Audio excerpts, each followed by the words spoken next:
¿Qué tal? ¿Cómo están? Un fuerte abrazo. Bienvenidos, bienvenidos. Muy buenas tardes, muy buenas tardes. Gracias por los saludos.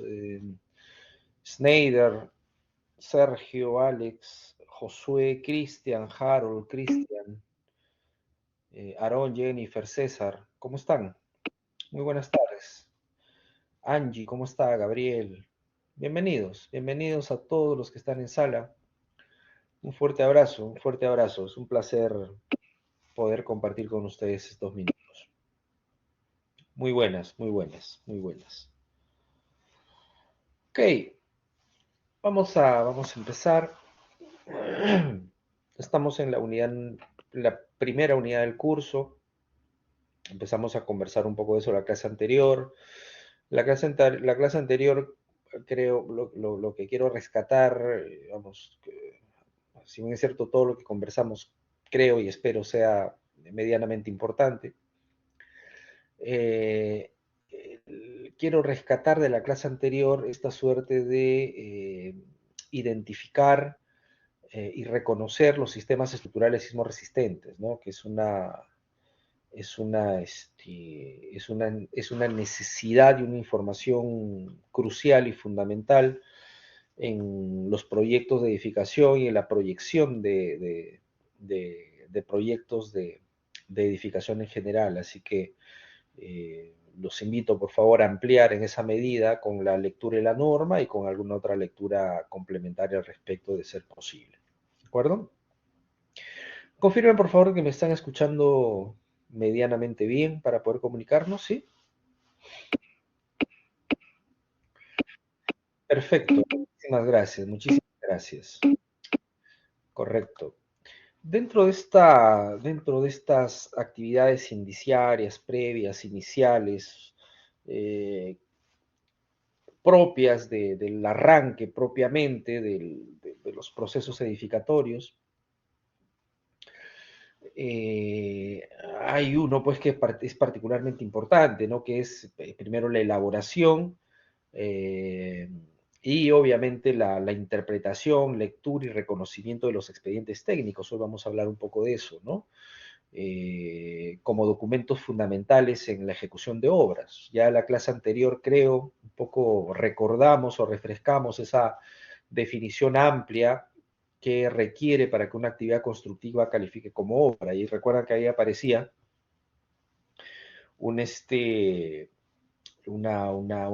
digamos, un ítem importante para tal fin que son los famosos expedientes técnicos, ¿no? Entonces los expedientes técnicos se convierten en documentos importantes. Siempre un poco enmarcado, repito, dentro de la contratación pública, porque a partir de la contratación pública, la contratación privada es mucho más manejable como un acuerdo entre dos partes, como lo dijimos en su momento, creo, ¿no? La contratación pública suele tener un marco normativo mucho más rígido, un marco normativo mucho más amplio, no solamente desde eh, la opción propia de elección a partir de los procesos de contratación, sino los procesos de supervisión y los procesos de liquidación también, que tienen una particularidad de visión en la ejecución de la obra pública. Entonces, repito, aquellos que manejan obra pública, que es un trabajo particularmente retante, ¿no? Aquellos que se van a dedicar a la obra pública, al manejo de la obra pública, al convivir con la obra pública, si bien es cierto, tienen la necesidad de ser pues ingenieros cabales, pero van a tener que, a partir de la lectura de normas, a partir de manejarse adecuadamente en un marco normativo muy rígido, muchas veces nos tenemos que convertir o tenemos que adoptar alguna suerte de comportamiento que no necesariamente es el de nuestra formación, sino más bien más afín al derecho, más afín a los abogados, ¿no? Pero vamos, es propio de la labor y hay que estar alineados con esa necesidad. Entonces, el logro de la sesión: al finalizar la sesión, el alumno reconoce los componentes del expediente técnico de obra, así como los mecanismos de contratación en un proceso de selección. Repito, desde el tufillo, desde la visión de la contratación pública. ¿De acuerdo? Muy bien.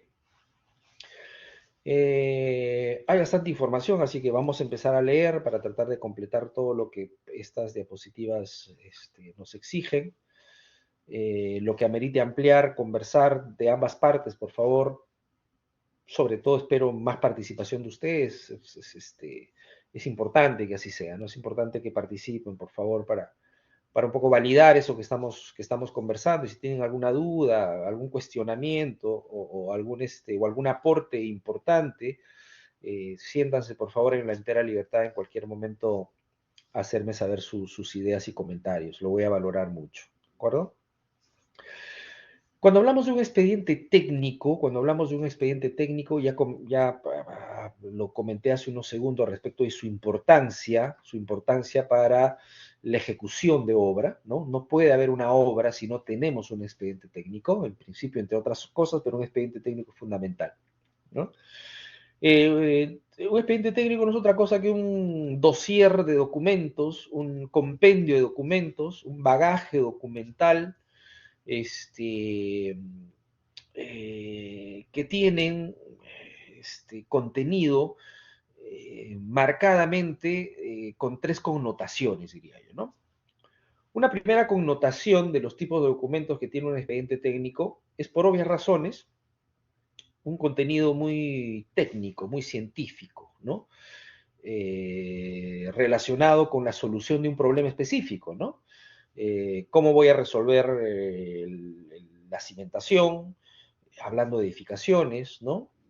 A partir del conocimiento de los estudios de mecánica de suelos, cómo resolvemos desde la ingeniería de cimentaciones o de la geotecnia la cimentación de este proyecto, cómo resuelvo el sistema estructural sismo resistente, cómo lo valido, cómo lo demo, cuáles son nuestros análisis de cargas,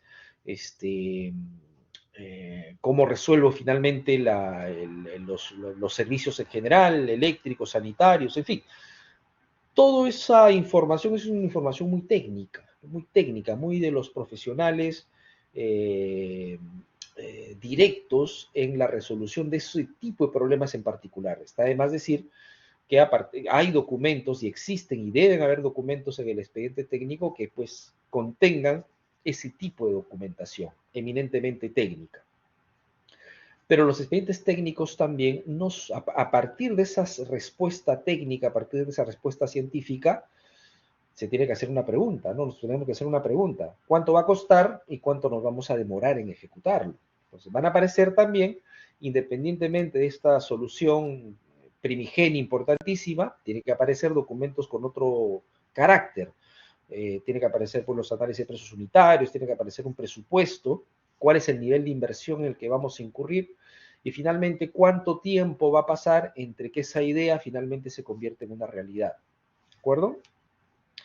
Y aparecen también, por obvias razones, otro tipo de información, que es una información más bien mucho más legal, mucho más normativa, ¿no? ¿Cuál es el marco legal en el cual nos vamos a mover? ¿Cuál es el marco legal en el cual se va a tener que obligatoriamente desarrollar este proyecto? ¿No? Esas son más o menos los tipos de información general o los tipos de documentación general que un expediente técnico requiere. Deme por favor un par de minutitos.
Ok, retomando, eh, el expediente técnico es un documento elaborado por una entidad, hablando, repito, cuando hablamos de entidades, lo relacionamos más con la contratación pública, ¿no?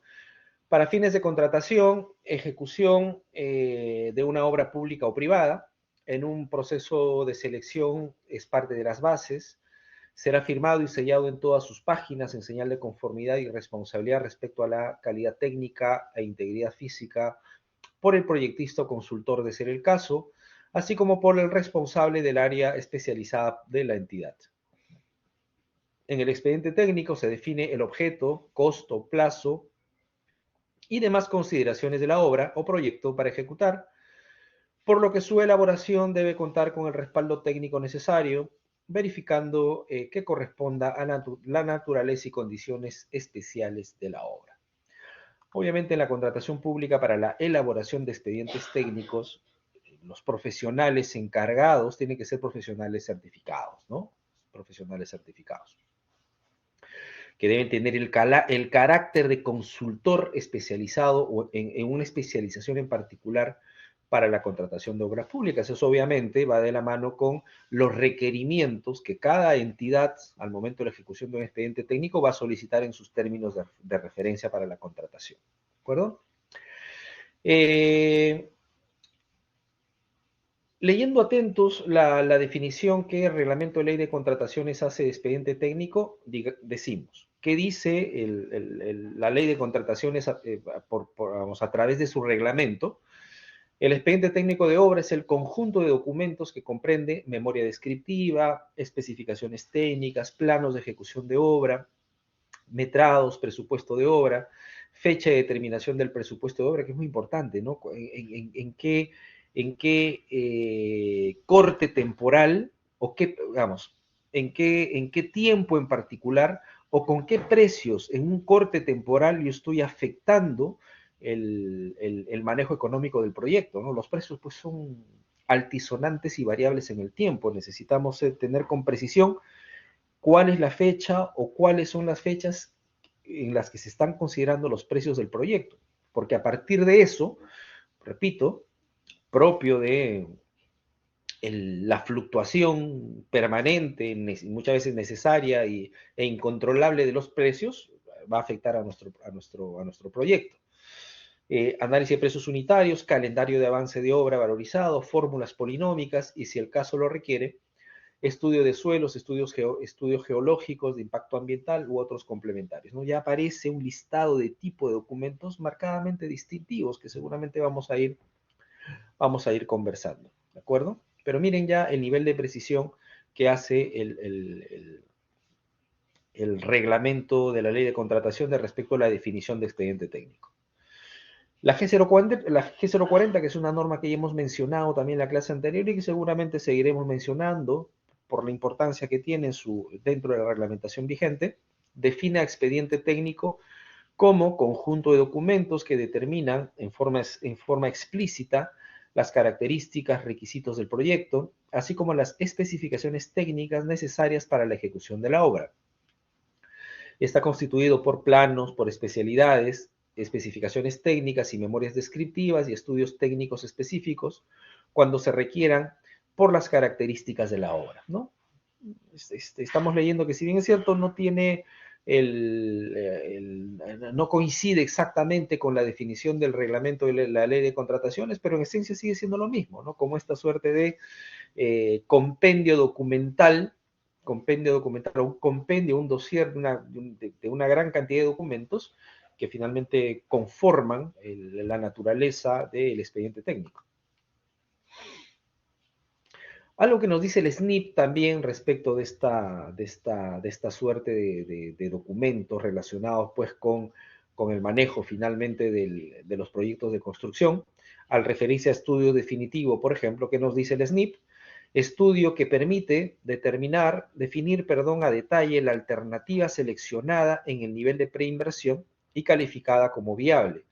Para su elaboración se deben realizar estudios especializados que permitan definir el dimensionamiento a detalle del proyecto, Cuando hablamos del dimensionamiento del proyecto, estamos hablando un poco, creo, del alcance del proyecto, son muy relacionados con los metrados, con la cuantificación. En los costos unitarios por componentes, especificaciones técnicas para la ejecución de la obra o equipamiento, medidas de mitigación de impactos ambientales negativos, necesidades de operación y mantenimiento, el plan de implementación, entre otros requerimientos considerados como necesarios de acuerdo a la tipología del proyecto. En proyectos de infraestructura, a los estudios especializados se les denomina ingeniería de detalle, topografía, estudios de suelos, en fin, estudios afines, geológicos, afines y necesarios para la ejecución del proyecto.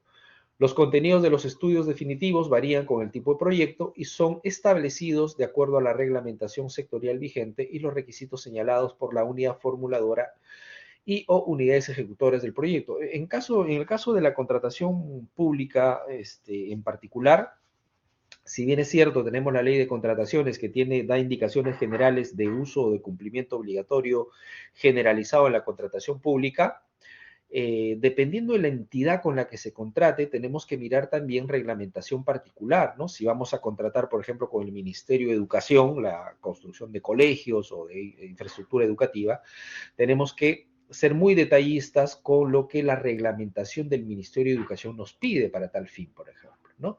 Pero en esencia los expedientes técnicos siguen siendo los mismos, de repente con algunas pinceladas, algunas demandas documentales o algunas demandas de estudios en particular, pero en esencia siguen siendo lo mismo, ¿verdad?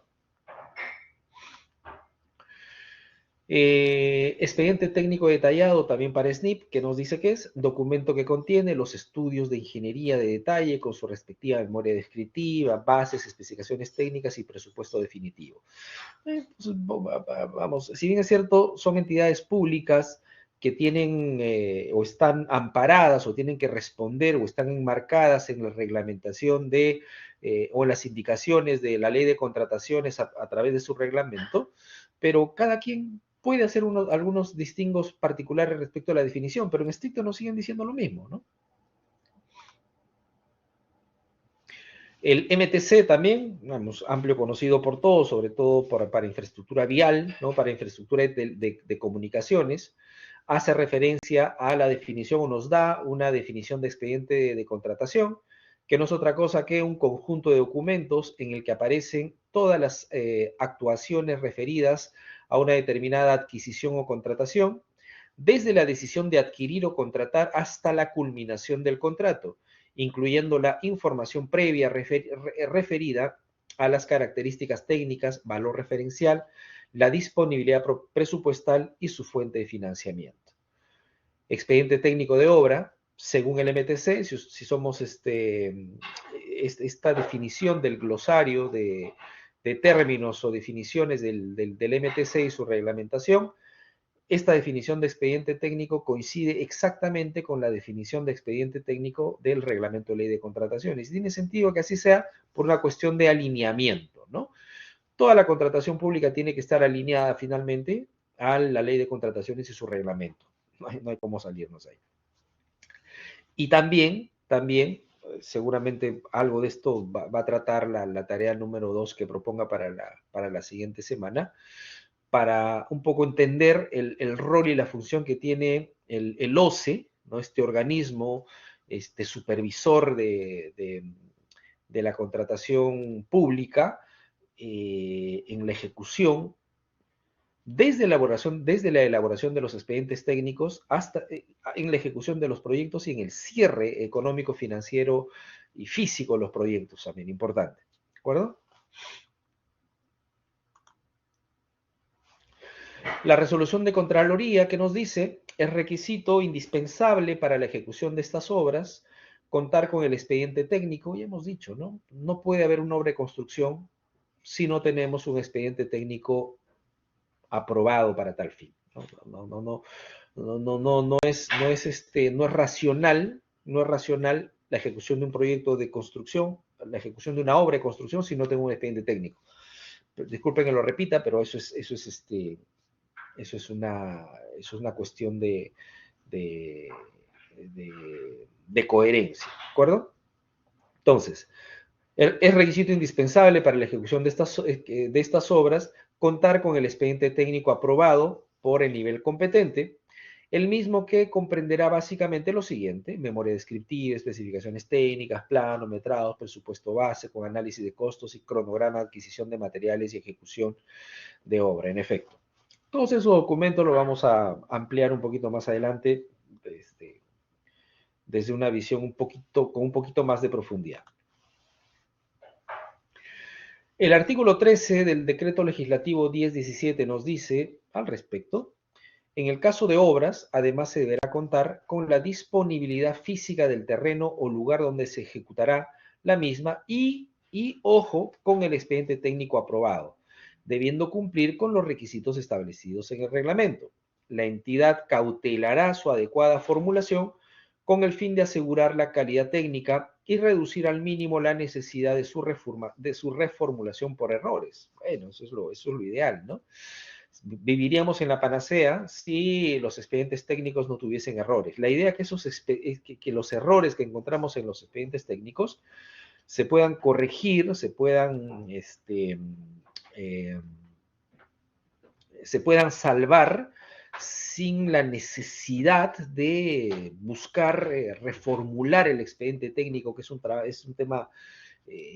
tema tedioso que demanda paralización parcial o total del proyecto hasta que se reformule, incrementa los costos y finalmente aumentan los plazos en la ejecución, ¿no? Pero hay que ser sinceros también que a partir de expedientes técnicos, muchos mal ejecutados y algunos muy mal ejecutados, necesariamente tenemos que pensar en reformular.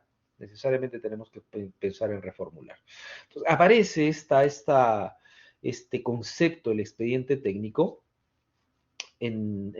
marcadamente en gran parte de la normativa, sobre todo relacionado con la ejecución de obras públicas, ¿no? No podemos salvar la ejecución de obras públicas, no podemos ejecutar obras públicas si no tenemos un expediente técnico aprobado, ¿no?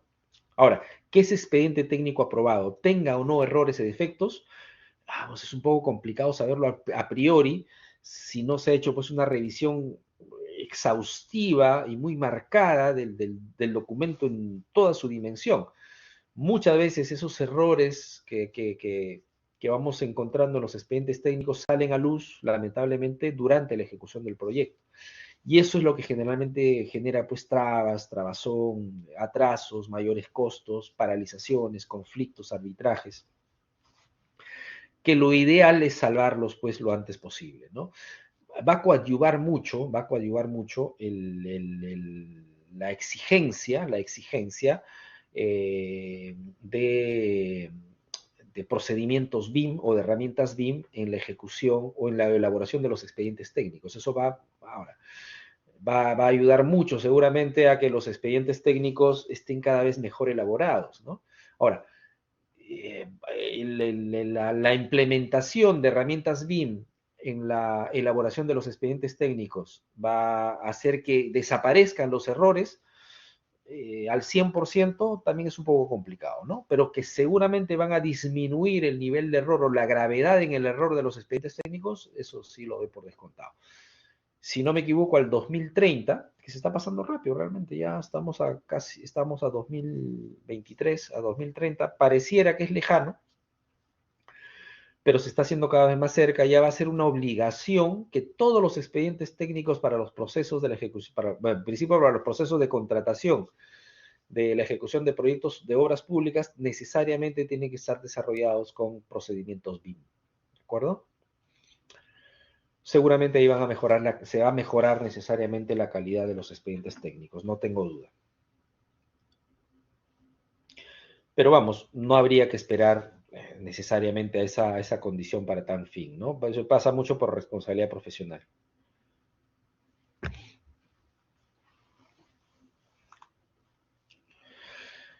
Eh, el ciclo de inversión, primero entender un poco qué cosa es el ciclo de inversión, ¿no? A ver, el ciclo de inversión no es otra cosa que, eh, o para qué sirve el ciclo de inversión, ¿no? ¿Por qué es importante visualizar o entender el ciclo de inversión? Primero, entender algo que es fundamental en el gasto público, ¿no?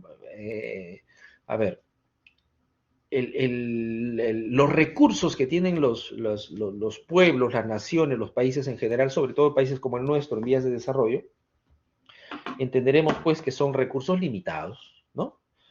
Tenemos recursos limitados para inversión pública. Se tienen, ¿no? Recursos limitados para inversión pública, propios pues de los presupuestos, del presupuesto nacional que está garantizado cumplir.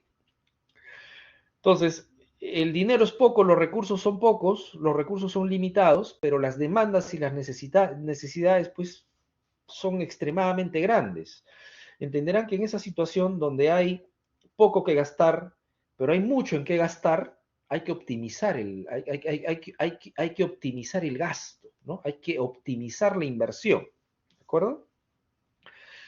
Ahí entra a entra a jugar un papel muy importante una entidad adscrita, creo, al Ministerio de Economía, que es el famoso InvierteP, que seguramente ustedes han escuchado. El InvierteP es ahora lo que en su momento era el SNIP, ¿no? Que tiene, entre seguramente una gran cantidad de funciones, una que es fundamental, ¿no?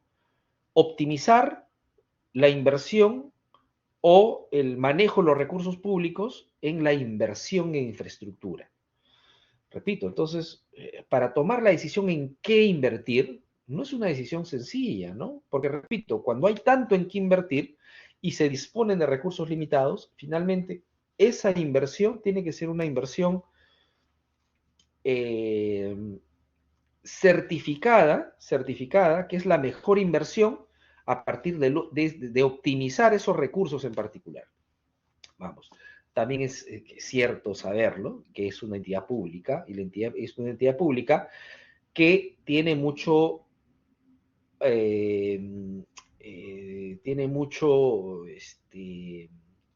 tamiz político, entenderán también, ¿no? Tiene mucho tamiz político. Y siempre, pues, donde la política mete sus garras, puede ser que finalmente se distorsionen algunos indicadores, ¿no? Pero bueno, eso lo dejamos ahí.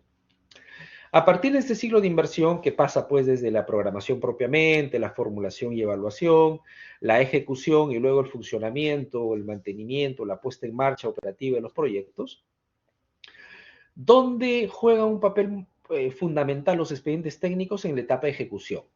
En la etapa de ejecución de este ciclo de inversión es en la que se elaboran los expedientes técnicos y se ejecutan los proyectos de construcción, particularmente las obras públicas. No lo olviden, por favor. La elaboración de expedientes técnicos en el ciclo de inversión, ¿dónde se elabora? ¿En qué etapa del ciclo de inversión se elabora? En la ejecución, tenganlo claro y no se olviden, por favor, ¿de acuerdo? Ya metiéndonos un poco más de lleno al tema del contenido propio de los expedientes técnicos y en esto que veníamos conversando de un tamiz, de una mirada, documentos con una mirada técnica, científica, documentos más bien con una mirada económica, de planificación y con documentos de una mirada más bien legal o normativo, marco normativo, aparecen estos tipos de documentos concretos que ya los hemos ido nombrando a partir de qué? A partir de la definición que la misma reglamentación hace respecto al expediente técnico, ¿no? Aparecen entonces memorias descriptivas, especificaciones técnicas, estudios en general, que pueden ser básicos o pueden ser complementarios o específicos o especializados, dependiendo de la demanda propia de cada uno de los proyectos, que repito, son distintos o diferentes.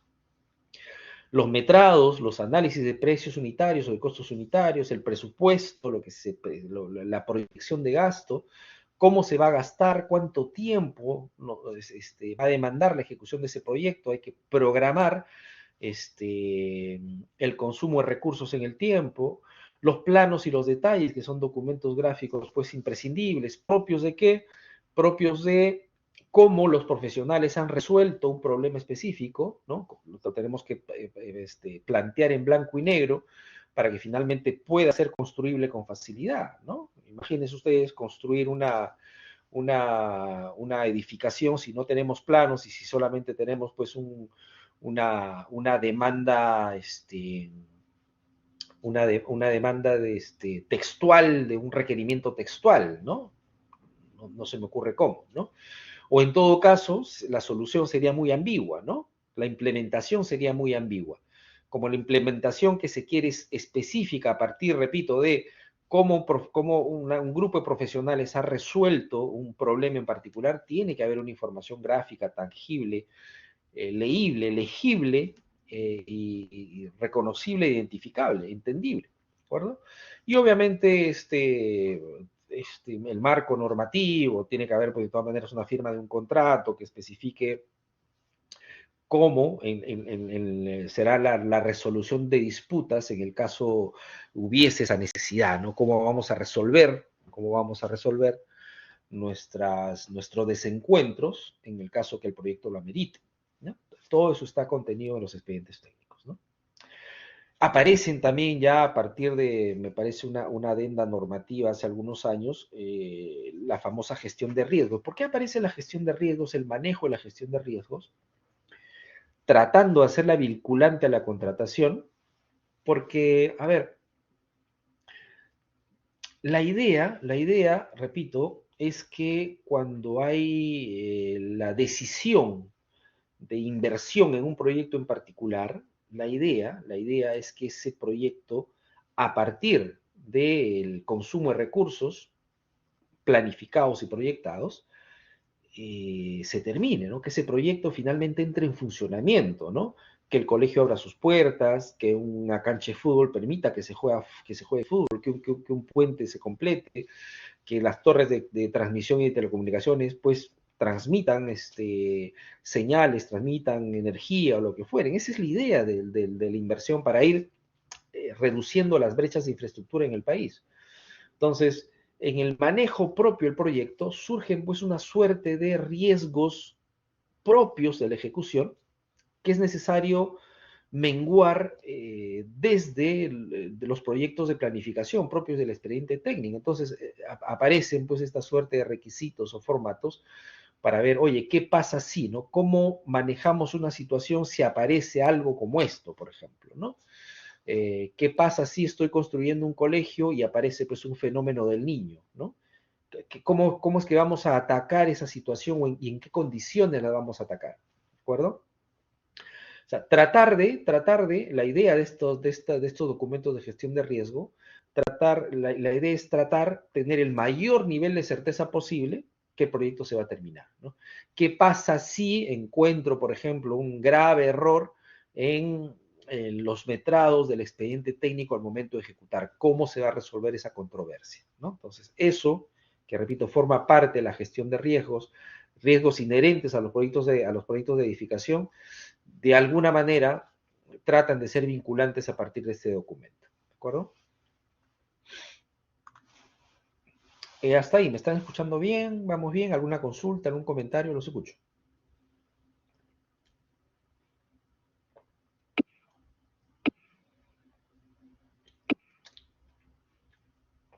Perfecto, gracias. Tengo que ir rápido, no da tiempo mucho, no da tiempo de respiro, porque si no, no avanzamos, ¿ya? Tengo que ir bastante rápido con esto. A veces no puedo, a veces me gana un poco las ganas de ampliar un poquito, ¿no? Ok, surge una pregunta entonces, ¿no? ¿Quiénes o cómo se elaboran los expedientes técnicos? Repito, siempre desde la visión de la contratación pública, porque la contratación privada es distinto, ¿no? Si en la contratación privada yo soy el que quiero construir un hospital, una clínica privada, y tengo los recursos para hacerlo, dijera, oye, quiero construir una clínica, a ver, busco en el mercado una serie de profesionales o alguna consultora en particular que me garantice que me va a ejecutar adecuadamente un expediente para esa clínica en la cual yo quiero invertir, pues estoy en la total libertad, ¿no? Como un acuerdo entre dos partes de escoger a alguien en particular para tal fin. En la contratación privada, repito, no hay mayor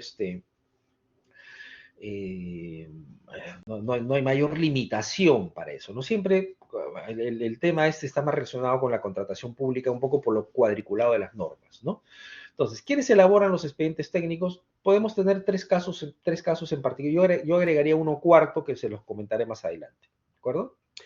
El primer caso es que la entidad que tiene una necesidad de inversión elabora su propio expediente técnico. ¿Cómo se llama ese tipo de ejecución o elaboración de expediente técnico? Por administración directa. Para que se entienda con un ejemplo. A ver, yo vivo en San Borja, por ejemplo, ¿no? La municipalidad de San Borja quiere, no sé, resanar las veredas de la avenida Aviación desde la cuadra 20 hasta la cuadra 25. Obviamente, para que eso se convierta en una obra, entre otras cosas, tiene que tener un expediente técnico. Eso está claro, ¿no? Entonces la pregunta es, ¿ese expediente técnico lo puedo hacer con mis propios recursos? Es decir, la municipalidad lo puede hacer con sus propios recursos. Cuando hablamos de recursos, me refiero a recursos técnicos, recursos logísticos. Por ejemplo, tengo ingenieros civiles o ingenieros sanitarios o arquitectos que puedan elaborar ese expediente técnico.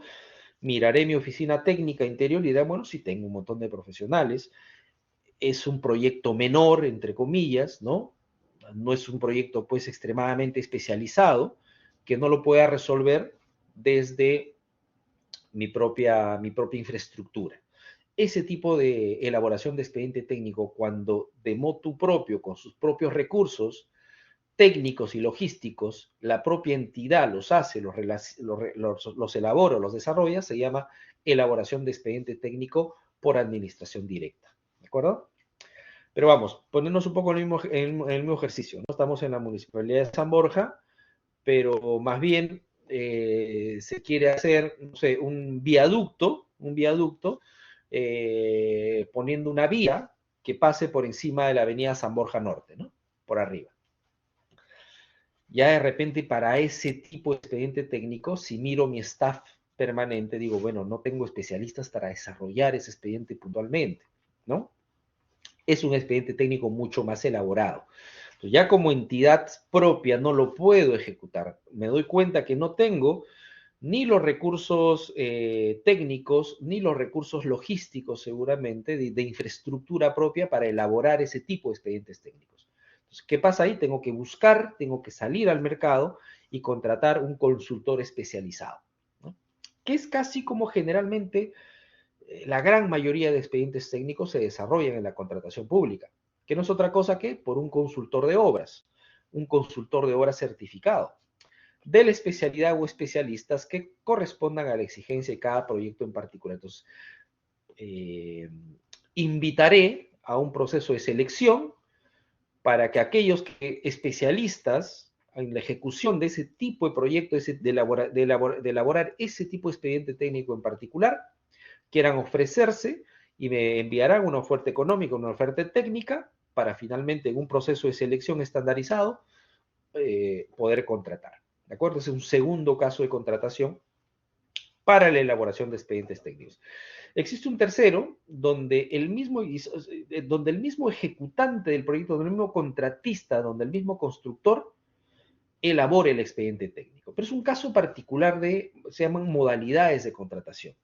¿Cuáles son las modalidades de contratación que el mismo ejecutante, el mismo constructor del proyecto elabore su expediente técnico en las modalidades de contratación, llave en mano y concurso oferta? Ambas más adelante vamos a ampliar un poquito más también, ¿de acuerdo? Esto está relacionado con qué? Está relacionado a obras donde, por ejemplo, los plazos son bastante leoninos, muy apretados, ¿no? Y muchas veces, para empezar la construcción, no tengo el tiempo, está tan ajustado el cronograma que no puedo darme el lujo de terminar 100% el expediente técnico o 100% el diseño de todas las especialidades del proyecto para empezar a construir, ¿no? Puedo empezar a traslapar fases en el tiempo, ¿no? Entonces, eso cuando pasa, por ejemplo, infraestructura, por ejemplo, como los Panamericanos, ese tipo de cosas, donde los tiempos son tan cortos, pero para empezar a construir, no necesariamente el 100% del expediente técnico tiene que estar terminado. Para empezar a construir, por ejemplo, un edificio, basta con que los planos de cimentación o la especialidad de cimentación esté lista. Yo empiezo con eso, sigo elaborando el expediente técnico y voy traslapando actividades en el tiempo, ¿no? Traslapar actividades de diseño propiamente dicho, de elaboración de expediente técnico con los procesos constructivos propiamente dichos, ¿de acuerdo? ¿Eso cómo se configura? Se configura en concursos llave en mano o concurso oferta. ¿Okay? Hay un cuarto que les comentaba que también tiene un uso más o menos recurrente, en el que forman parte dos entidades públicas. Esto es pues obviamente afín a la contratación pública, ¿no? ¿Y a qué me refiero? Que, por ejemplo, en el caso de San Borja, que es una entidad pública, para este viaducto sobre la avenida San Borja Norte se me ocurre, dice, oye, pero mira, nosotros sabemos que en la UNI, por ejemplo, que es otra entidad pública, hay especialistas y tienen experiencia en la elaboración de este tipo de expedientes técnicos, ¿no? Entonces, son dos entidades públicas, ¿no? La Municipalidad de San Borja y la Universidad Nacional de Ingeniería. Entonces dice, ok, voy a pedir entonces la elaboración de un expediente técnico por encargo. O sea, voy a encargar a la Universidad Nacional de Ingeniería que me elabore ese expediente técnico. ¿De acuerdo? ¿Se puede hacer? Sí se puede hacer. Es muy recurrente, muy de uso común, no tanto sinceramente, pero de ser el caso, que cuando existen este tipo de convenios entre instituciones públicas, se puede hacer. La pregunta es, ¿qué gana con esto la entidad pública, no? La entidad pública va a ganar algo que es fundamental, ¿no? Que es la utilidad que un tercero, que no forma parte de la entidad pública, del ambiente público propiamente, como un consultor externo, por obvias razones, tiene que ponerle a su labor o a su tarea. Va por ahí, ojalá se entienda. Y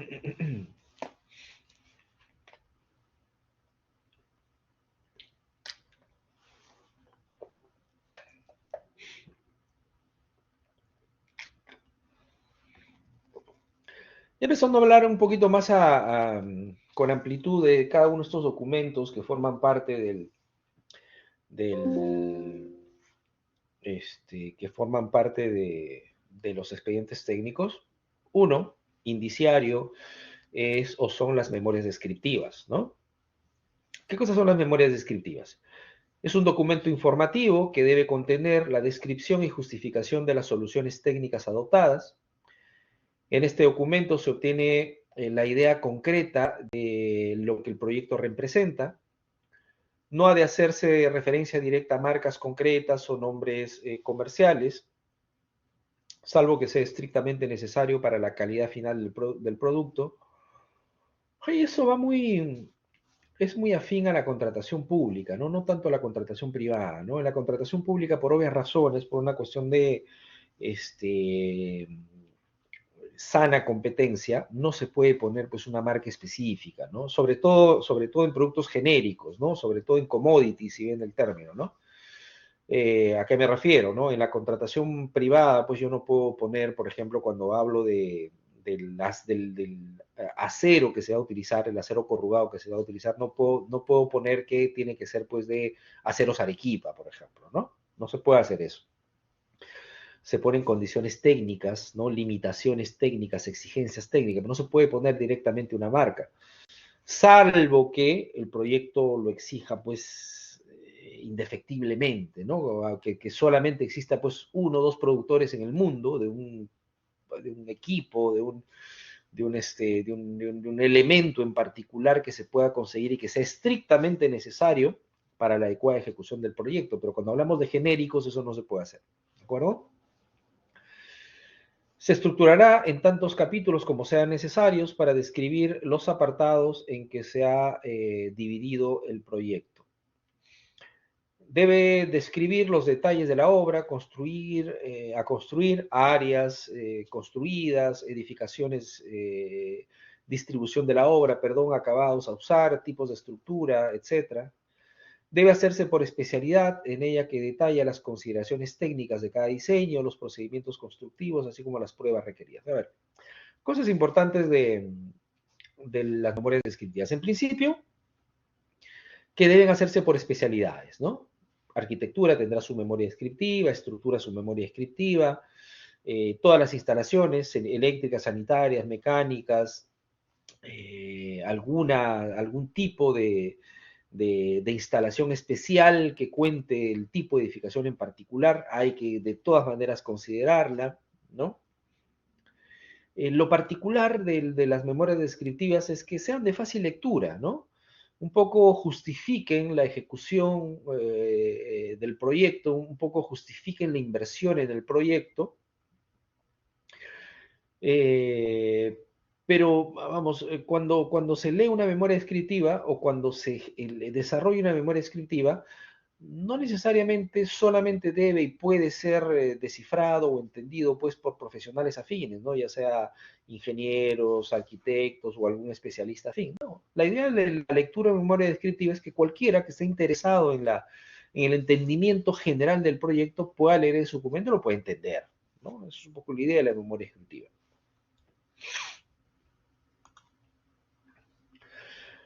Cuando hablamos de estudios básicos o de estudios en general en los expedientes técnicos, obviamente va a depender de cada tipo de proyecto en particular, ¿no?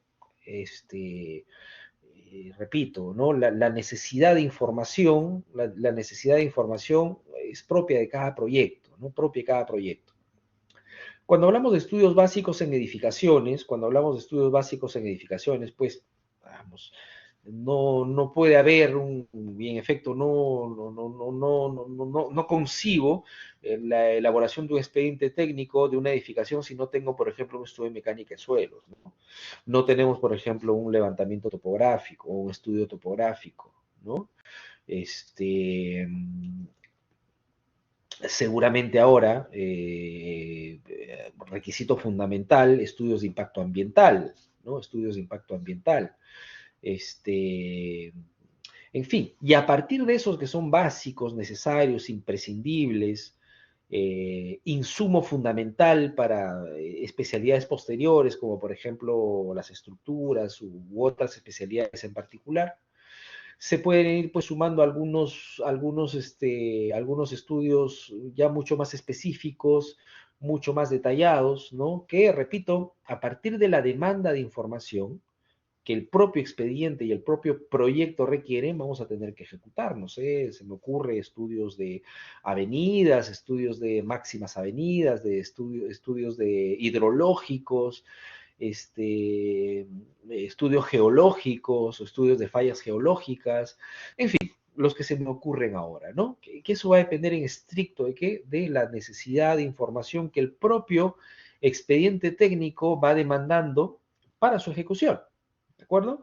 Imprescindibles, ¿no? Repito, imprescindibles para edificaciones, estudios de mecánica de suelos, ¿no? Imprescindibles estudios topográficos, no podemos hacer en principio, no puede desarrollar, no puede haber una solución arquitectónica si no se conoce pues la topografía del terreno, para empezar, ¿no? Y no podemos hacer una solución estructural si no conocemos pues los parámetros geotécnicos del suelo para poder hacer nuestros diseños iniciales, imagínense, ¿no?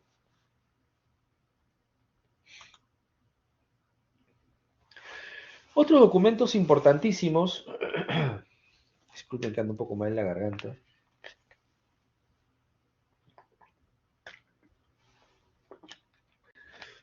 Otro tipo de documento importante, pues que forma parte de los expedientes técnicos y que es imprescindible que así sea, son las especificaciones técnicas, ¿no? Las especificaciones técnicas no son otra cosa que el nivel de calidad que el cliente o el que invierte o la entidad está dispuesta a pagar, ¿no? Si viene el término. Digo esto porque los niveles de calidad no son únicos, creo que ya en algún momento lo hemos comentado, ¿no? Hay niveles de calidad altos, medianos, niveles de calidad bajo, incluso niveles de calidad intermedios. Finalmente, el nivel de calidad es, eh, en definición estricta de la calidad, la que el promotor, la que la entidad quiere pagar para el desarrollo de su proyecto. Y eso va a depender del proyecto en sí, del tiempo de vida útil, este, del uso en particular del proyecto. En fin, aparece una serie pues de razones por las cuales el cliente o el promotor o el inversor va a determinar uno u otro nivel de calidad para su proyecto. Eso es así. Finalmente, esa información del nivel de calidad, ¿dónde debe estar marcadamente resuelta? Tiene que ser complementaria entre las especificaciones técnicas y los planos del proyecto. Entonces hay que tener mucho cuidado con eso porque las especificaciones técnicas, repito, no es otra cosa que, primero, las exigencias o la exigencia a nivel de calidad que yo como contratista, como ejecutante, como ejecutor estoy obligado a desarrollar, y son obviamente los niveles y exigencia de calidad por los que se me va a controlar y por los que se me va a pagar.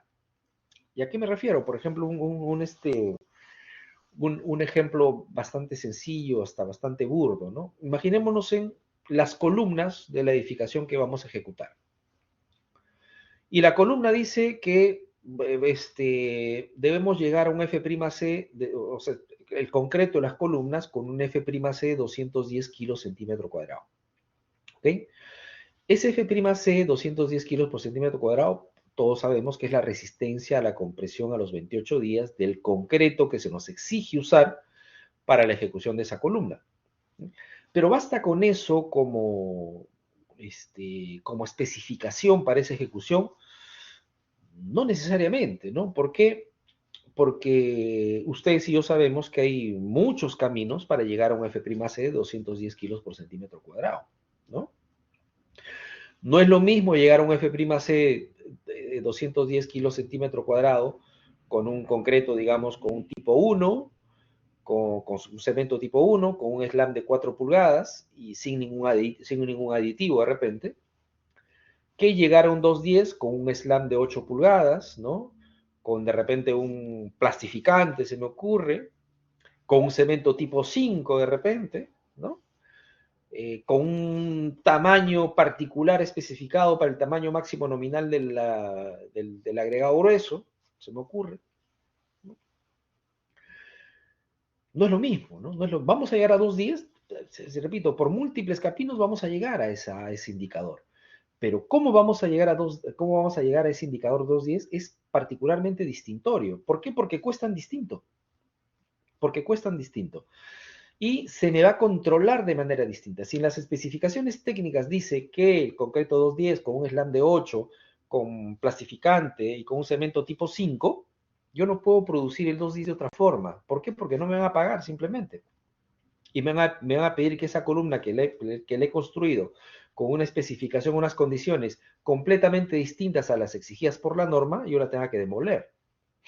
¿Sí se entiende, no? Entonces, eso es importantísimo desde las especificaciones técnicas. Y obviamente tiene que estar estrictamente relacionado, estrictamente de la mano con la información que para este fin se presenta en los planos también, que es importante. ¿De acuerdo? Otro documento importante son los metrados, ¿no? Y los metrados,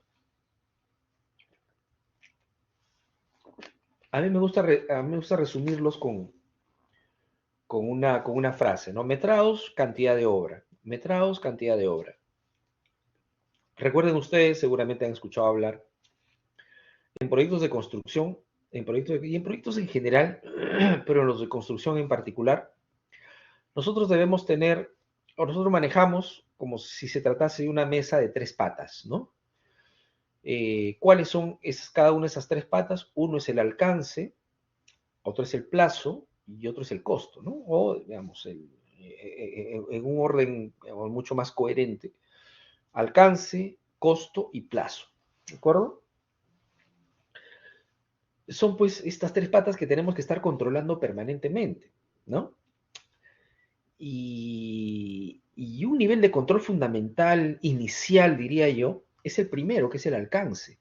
Si yo no tengo adecuadamente mensurado, ¿no?, cuál es el alcance de mi proyecto a partir de la métrica que aplicamos para medir todos los ejecutables o todas las partidas en la ejecución de mi proyecto, si no lo tengo, repito, calculado o evaluado con el nivel de seriedad, el nivel de precisión que eso requiere, o con el nivel de certidumbre que eso requiere, seguramente voy a empezar a tener también cojeras en las otras dos patas, que son el costo y que son el plazo, por obvias razones, ¿no?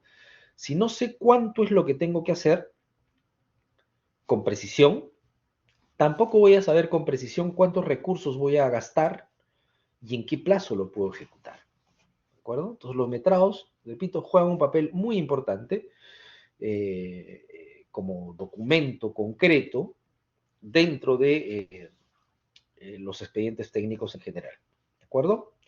Tenemos nosotros para tal fin una norma que es una norma del 2010, que es el Reglamento Nacional de Metrados para obras de edificación y habilitaciones urbanas, que necesariamente van a tener que consultar y vamos a tener que consultar durante la ejecución de tópicos propios del curso, porque nosotros vamos a empezar a metrar, si no me equivoco, en la semana número 4, o sea, ya aquí nomás muy poquito, cuando empecemos a mirar criterios de metrados de obras provisionales, trabajos preliminares, seguridad y salud, y obviamente con mucha más fuerza cuando empecemos a metrar, por ejemplo, movimientos de tierras, ¿no? Siempre es bueno, como en este caso en particular, recurrir a la normativa vigente para un poco tener un manejo sistémico ordenado de todas las partidas o las partidas que afectan a nuestro proyecto de edificación según pues un esquema referencial importante que es el reglamento de metrados, ¿de acuerdo? Luego, dentro de, ya un poco cerrando esta suerte de documentación técnica del expediente técnico, obviamente debemos tener los planos, ¿no? No voy a tener mucho en los planos porque vamos a hablar de planos y lectura de planos en la siguiente sesión, seguramente con mucha más amplitud. Finalmente los planos son eso, ¿no? Documentos gráficos que hacen tangible una solución ingenieril, ¿no? Lo que los ingenieros o especialistas han resuelto o han determinado cómo resolver un problema específico de ingeniería para efectos constructivos, para efectos de ejecución, tienen que estar pues plasmados gráficamente en documentos o documentos de este tipo a los cuales llamamos planos. ¿De acuerdo? Eso creo está por sobreentendido y lo doy por por descontado, ¿no? Ahora, los planos están ordenados en especialidades también, pues, ¿no? Arquitectura, estructuras, instalaciones sanitarias, eléctricas y todos los tipos de planos que se requieren para promover la adecuada ejecución del proyecto, ¿no? Esa es la idea. Yo generaré la cantidad de planos necesarias con la cantidad de especialidades necesarias. ¿Para qué? Para que el proyecto se pueda ejecutar con la facilidad pertinente. Hay que tener claro algo, ¿no? Normalmente, este, los que finalmente construyen y hacen uso de la información gráfica, no siempre y casi nunca diría, son aquellos que finalmente los han diseñado y los han dibujado, ¿no? Se diseñan los planos, se dibujan los planos y finalmente el que usa los planos para construir es un tercero, que es el constructor. La idea que ese flujo de información sea pues un flujo de información fidedigna, certera, con la menor cantidad de distorsiones posibles. ¿De acuerdo? Ahora entramos ya un poco a los documentos del tipo más económico, ¿no? Y dentro de esto, un documento importante son los análisis de costos unitarios, ¿no? A ver, cuando hablamos de partidas, que son estos ejecutables concretos en la elaboración o en el desarrollo de nuestro proyecto, cada una de estas partidas primero tiene que ser identificada y tiene que ser medida, ¿no? Luego de ser identificada y de ser medida, tenemos que adjudicar unas especificaciones técnicas. O sea, todas las partidas tienen que tener, en principio, un metrado propia de la cantidad de ejecución que va a tener esa partida en particular, pero debe tener también una especificación técnica, ¿de acuerdo? ¿Cómo la voy a ejecutar? Y obviamente esa especificación técnica va a estar plasmada también en los planos. Pero debe tener también obligatoriamente un análisis de costos que me diga cuántos recursos voy a consumir para la ejecución de una unidad de medida de esa partida que estoy analizando. Ese aparejo matemático, ese mapa económico de consumo de recursos para la ejecución de una unidad de medida de cada una de las partidas del proyecto o de la obra que vamos a ejecutar, se llama análisis de precios unitarios. A partir de un rendimiento, a partir de una cuadrilla, a partir de una adjudicación de recursos, vamos a llegar a la conclusión cuánto cuesta la ejecución de una unidad de medida de esa partida. Yendo al ejercicio o al ejemplo de la columna de la que hablamos hace unos minutos, por ejemplo,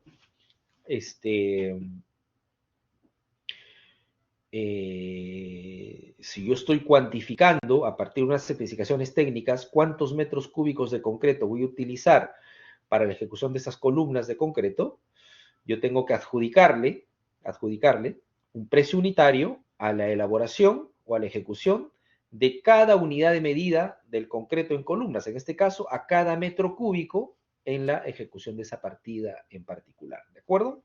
¿Cómo se llama ese aparejo matemático? Se llama análisis de precios unitarios, análisis de costos unitarios, que ustedes lo van a ver en su curso de costos y presupuestos, y seguramente ahí, no tengo duda que lo van a ver con mucho mayor nivel de precisión y de amplitud.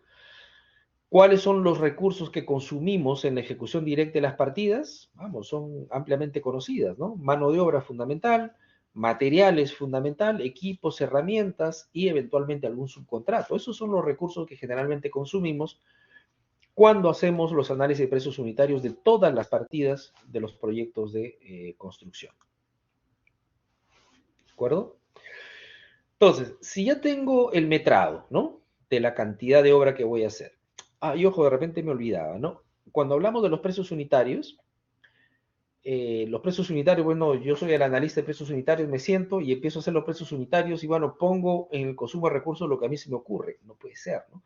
Para ver qué cosa voy a consumir en la ejecución de esa F'C210, para esa columna que estamos tomando como ejemplo, tengo que leer las especificaciones técnicas y los planos para ver qué cosa es lo que tengo que consumir.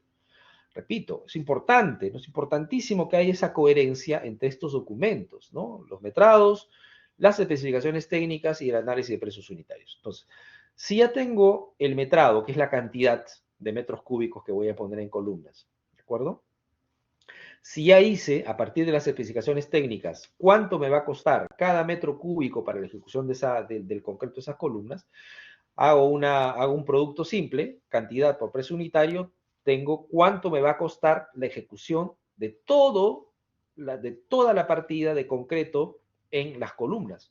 Si hago una sumatoria de todas las partidas, ¿qué cosa estoy encontrando? Estoy encontrando el presupuesto de obra. ¿De acuerdo?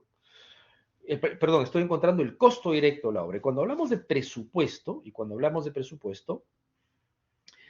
este esquema de presupuesto, por favor, solamente para aclarar, es es lo que se llama obra por contrata. Obra por contrata. ¿Ok? Es una obra por contrata. ¿Ok? ¿Qué tenemos acá? Tenemos esto acá que es el costo directo. Tenemos acá esto que es el costo indirecto. ¿No?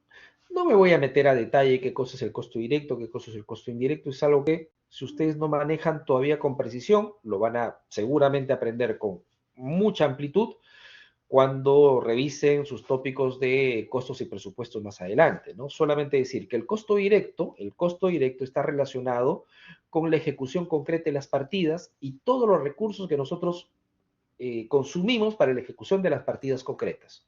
Ese es el costo directo. El costo indirecto no. El costo indirecto está relacionado con los gastos generales, que pueden ser gastos generales directos o pueden ser gastos generales indirectos, la utilidad y los impuestos de ley. ¿Por qué digo que este esquema es propio de un sistema de contratación por contrata? Porque un sistema de contratación por administración directa, por obvias razones, no vamos a tener utilidad, ¿no? No vamos a tener utilidad. Dejo esto nomás como salvedad, por favor, para que quede claro. ¿De acuerdo?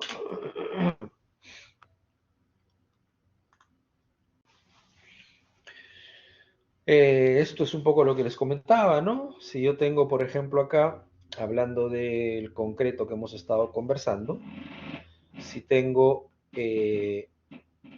concreto como partida, tengo la unidad de medida.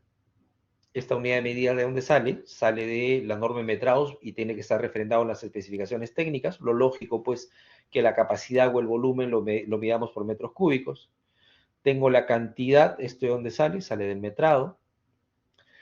Tengo el precio unitario, ¿de dónde sale esto? El análisis de costos unitarios. Entonces, haciendo un producto simple, tengo el costo directo total de esta partida. Si hacemos una sumatoria de todas estas, de todos estos costos totales de las diferentes partidas, ¿qué vamos a encontrar? El costo directo del proyecto. ¿De acuerdo? Hay otro documento también muy de matiz económico, que esos son las fórmulas polinómicas. A ver, la fórmula polinómica no es otra cosa que un aparejo matemático, ¿no? Que es un arreglo matemático, es un arreglo matemático, ¿de acuerdo? Eh, un favor, descansamos por favor 3 minutos y volvemos.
Bien, decía que las fórmulas polinómicas no son otra cosa que un arreglo matemático eh,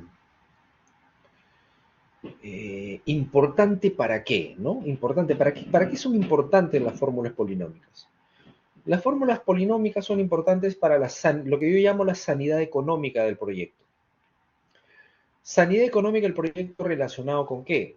Relacionado con cambios en los precios de los recursos, de los insumos, que obviamente no son pues afectos a la responsabilidad del contratista, a la responsabilidad del constructor.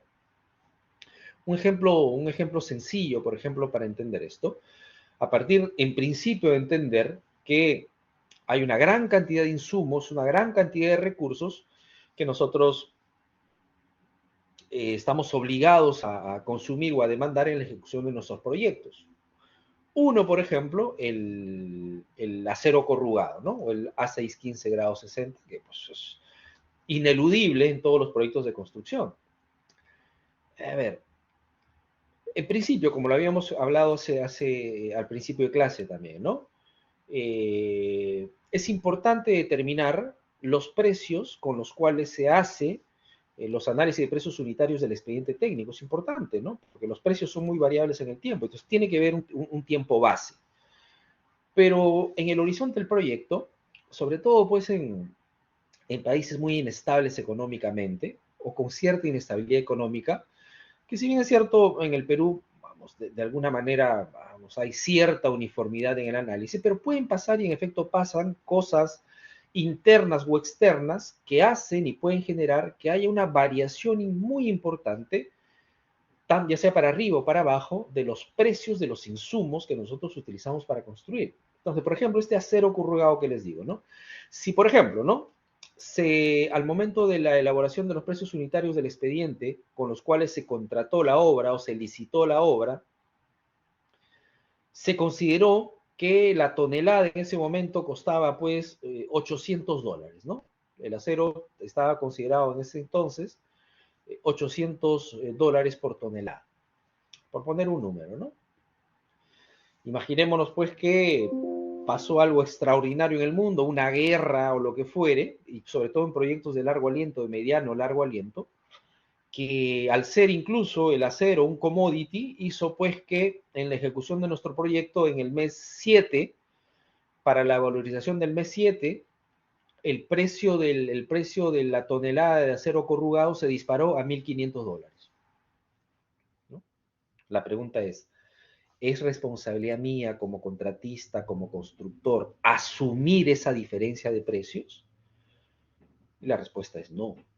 No es algo que, no es algo que sea achacable a mi labor como contratista, a mi labor como constructor, ¿no? Y ese cambio puede, si son cambios importantes, si son cambios drásticos, puede marcar la diferencia entre la culminación o no del proyecto. Por eso hablaba de sanidad económica. La idea es que la economía, tratar de sanearla, sobre todo con esta suerte de fluctuaciones externas, ajenas al alcance propio del constructor como tal. Ojalá eso se entienda, ¿no? Entonces yo podré ajustar mis valorizaciones, ¿no? Podré ajustar mis valorizaciones dependiendo de qué, dependiendo de las fluctuaciones de estos precios en el tiempo, ¿no? Ustedes en este curso no vamos a aprender a hacer una fórmula polinómica porque no es el alcance propio del curso, pero ustedes de repente ya algunos manejan este tipo de información y en su curso de costos y presupuestos van a hacer necesariamente o interpretar adecuadamente, porque vamos, cuando ya se hace de manera ordenada en un software de planificación de proyectos, las fórmulas polinómicas simplemente a partir de tener los metrados, a partir de tener las incidencias, a partir de tener los análisis de precios unitarios y los presupuestos, estas fórmulas, como son matemáticas, salen inmediatamente apretando un botón. ¿De acuerdo? Lo importante es interpretarlas adecuadamente. ¿De acuerdo? Ok.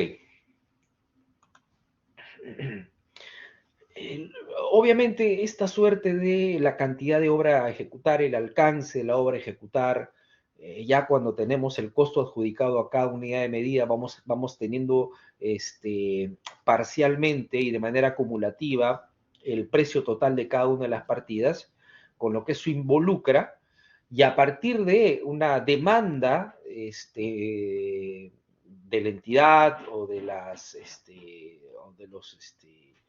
eh, de los promotores del proyecto, sobre todo en la necesidad de poner una fecha límite para entrar o para poner operativo su proyecto, tenemos que programar en el tiempo, en el horizonte del proyecto, cómo es que vamos a consumir los recursos.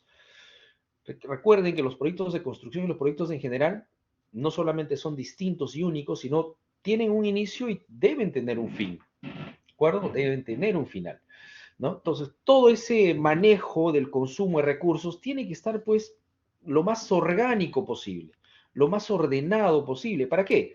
Para que en principio se puedan provisionar adecuadamente los recursos, ¿no? Y para que se puedan, sobre todo, controlar de manera concreta y certera la ejecución del proyecto en el tiempo. Por eso es muy importante. Ahí entran a tallar estos conceptos de programación, estos conceptos de gestión ampliamente conocidos, si no ya previamente por ustedes, pero no tengo dudas en que van a llevar en sus cursos de gestión. Creo que ustedes llevan productividad, no sé si tendrán un curso propio de programación de obras. En mi tiempo lo llamamos programación de obras, ahora creo le llaman productividad o le llaman, no sé, gestión de proyectos de construcción o lo que fuere. En líneas generales sigue siendo lo mismo, ¿no? Que no es otra cosa, repito, de ordenar adecuadamente, consensuadamente, coherentemente, cómo vamos a consumir los recursos en el tiempo, cómo vamos a asignar los recursos en el tiempo para llegar a tiempos especificados de entrega con un consumo total acorde con un costo total proyectado para el proyecto. Eso es importante. Y ahí aparecen pues procedimientos, ¿no? Que vamos, no voy a ponerme a detallar cada uno porque no viene al caso, simplemente los voy a nombrar. En principio los diagramas Gantt, que son los diagramas de barras, ¿no? Muy afines al día a día, ¿no? Muy afines al día a día, muy afines al intercambio hasta coloquial en la obra, ¿no? Es decir, yo le entrego un Gantt a mi maestro o vamos, al encargado de producción de una partida en particular en la semana, ¿no? Yo al encargado de, no sé, se me ocurre ahorita, al encargado de la producción de los tabiques en el piso que estemos, en el piso número 7, ¿no? Que vamos a hacer en esta semana que estamos empezando. ¿Okay? Le encargo, le entrego un Gantt para decir, oye, mira, en esta semana tú tienes que producir esto con este fin, con este inicio y con este fin en estas ubicaciones geométricas de la obra. Entonces será fácilmente entendible y leíble gráficamente para que primero puedan ejecutar y segundo ellos mismos puedan controlar su avance y tercero, un tercero pueda controlar el avance que se les está encargando. Muy afín a este tipo de documentación gráfica, ¿no? Como se está viendo acá, por ejemplo, ¿no? Y ya cuando hablamos de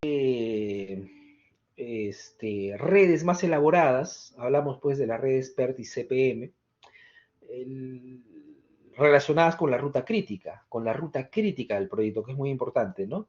Identificar la ruta crítica. El CPM y el PERT son procedimientos particularmente similares. ¿Cuál es la diferencia, digamos, que pudiésemos encontrar entre el CPM y el PERT? Que el CPM está relacionado por duración, básicamente por la duración de las actividades, ¿no? Cómo ordeno las actividades y cuánto van a durar las actividades y cuánta holgura tengo en su ejecución. Va un poco por ahí el análisis de este tipo de redes. El CPM es más determinístico, diría yo, y el PERT es un poco más estadístico, ¿no? El PERT siempre nos da algunas opciones más, ¿no? ¿Qué pasa si empiezo la actividad en el tiempo más cercano o si empiezo la actividad en el tiempo más tardío, por ejemplo, ¿no? Pero en final de cuentas, estas redes, que son, repito, manejos procedimentales, muy matemáticos, lo que conseguimos con esto, lo que pretendemos con esto es encontrar la ruta crítica del proyecto. Y la ruta crítica del proyecto no es otra cosa que la ruta más larga del proyecto, que va a determinar la duración del proyecto en sí.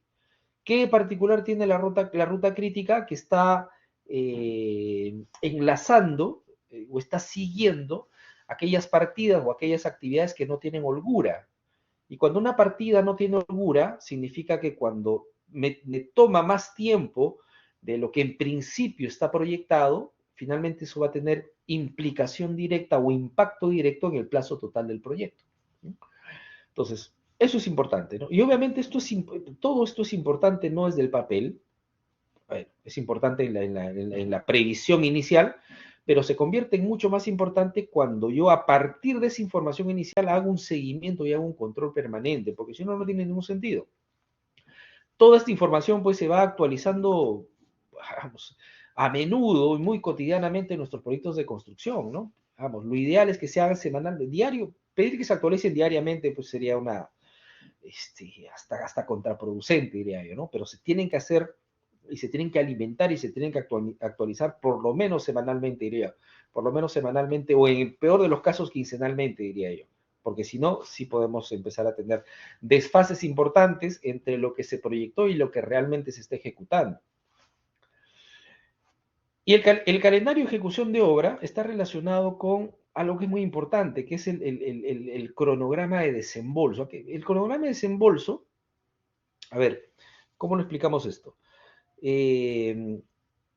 Entenderán, pues, por ejemplo, ¿no? Si yo tengo un proyecto que va a costar 1 millón, por poner un número, ese proyecto que va a costar 1 millón, digamos, lo voy a producir en un año, voy a producir, va a demandar el consumo de tanta cantidad de dinero, tanta cantidad de recursos en el primer mes, en el segundo mes, en el tercer mes, en el cuarto mes, quinto, sexto y así sucesivamente hasta completar los 12 meses. Ese consumo de recursos en el tiempo es muy importante que esté planificado. ¿Por qué? Por dos cosas. Uno, como ya les he dicho, por una cuestión de provisión, es decir, si en el cronograma dice que el primer mes se va a invertir en el proyecto, se va a desembolsar en el proyecto o se va a consumir en el proyecto 100.000, esos 100.000 tienen que estar provisionados por el que va a pagar, por el propietario, por la entidad, tienen que estar provisionados para que cuando se produzcan esos 100.000, se verifique la producción de esos 100.000 y se paguen esos 100.000. Punto número uno, provisión. Pero también control. ¿Por qué? Porque yo no voy a esperar a llegar al mes 12, cuando se está terminando el proyecto, y ver que estoy llegando al consumo del 1.000.000 de soles proyectado como costo total. No, ese control se tiene que hacer parcialmente en cada valorización o en cada mes valorizable, que es generalmente cómo se valoriza la obra pública, ¿no? La obra pública se valoriza mensualmente, ¿no? ¿Por qué? Porque puedo empezar a identificar desfases. Por ejemplo, ¿no? Mes 1 estaba proyectado, según el expediente técnico, que debería valorizar del orden de 100.000 soles, pero de repente valoricé 105.000 soles. Ok, bueno, está en el orden, veo que estoy adelantado respecto de esa indicación o esa provisión inicial, ¿de acuerdo? De repente para el segundo mes ya debería valorizar, no sé, 200.000 soles, ¿correcto? Pero llego al segundo mes y el contratista, con la aprobación de la supervisión, me hace llegar su valorización y solamente me valoriza otra vez 100.000 soles. ¿Qué pasó? ¿No? Voy notando cosas. Si bien es cierto, el primer mes de repente sí tuvo una valorización adelantada, un proyecto permanente, una valorización de un avance adelantado respecto a lo proyectado, pero llego al mes 2 y veo que se ha reducido drásticamente la producción. ¿De acuerdo? ¿Qué me permite entonces este control monetario de consumo de recursos? Ver que para ver que para el mes 3 o para la valorización 3 que viene, vamos, se tienen que ejercer mecanismos de control más eficientes, más exhaustivos. ¿Para qué? Para igualar el nivel de consumo de recursos. Si vamos acumulando atrasos en cada una de las valorizaciones, vamos a llegar a la valorización 12 o vamos a llegar al mes 12, donde en teoría el proyecto se tiene que terminar y estoy valorizando recién el 70% del proyecto. ¿Ok? Ok. Bueno, eso es importante. Eso es importante. Ok, ¿hasta ahí alguna consulta, jóvenes? Sí. Profe, ¿y si la obra se retrasa por temas climatológicos o retrasos en el pago? Bueno, ya esos son eh, vamos, eh, varias cosas que decir de eso de repente, ¿no? Por temas climatológicos, la obra se puede paralizar, en efecto, ¿no? La obra simplemente se suspende, ¿no? No hay condiciones para seguir, se hace como una suerte de suspensión de la obra, eso está perfectamente permitido. Ya el contratista seguramente se tiene que poner de acuerdo con la supervisión, se paraliza la obra hasta acá, vemos cuándo la podemos, en principio se pone una fecha para poder retomar eso, y ya empieza un entredicho si aplica o no el pedir adicionales por gastos generales. ¿De acuerdo? De todas maneras se tiene que pedir, pues, gastos adicionales, gastos generales adicionales, ¿no? Imagínense que estamos construyendo un colegio y viene una tormenta que no se puede trabajar, pues, durante 3 meses, ¿no? No es que yo la obra la voy a cerrar y me voy a ir con toda la gente, ¿no? Tengo que dejar, pues, seguramente la gente de vigilancia, por lo menos, un staff mínimo, seguridad mínima al auto, eso cuesta, ¿correcto? Si eso no estaba planificado, es completamente fuera de un esquema convencional de trabajo en la zona propio del proyecto, obviamente eso puede pasar. La obra se va a retomar. Seguramente eso que nos ha costado como gastos generales durante esos 3 meses de paralización que no estaban proyectados inicialmente, se pedirá un adicional a la supervisión para tal fin y seguramente va a ser reconocido y no hay problema por eso. Y por retrasos en los pagos, vamos, depende, ¿no? Depende qué tanto es el retraso, ¿no?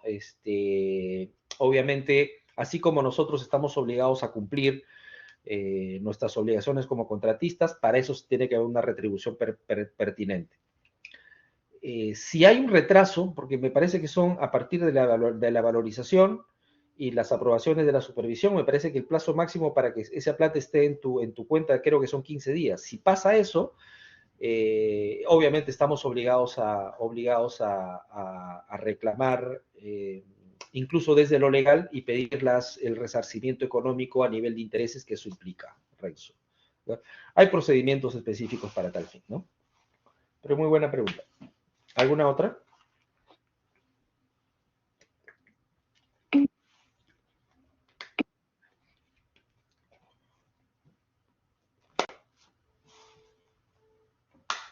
Sí, te aplica un interés específico, ¿no? Te aplica un interés que debe estar en las condiciones contractuales también.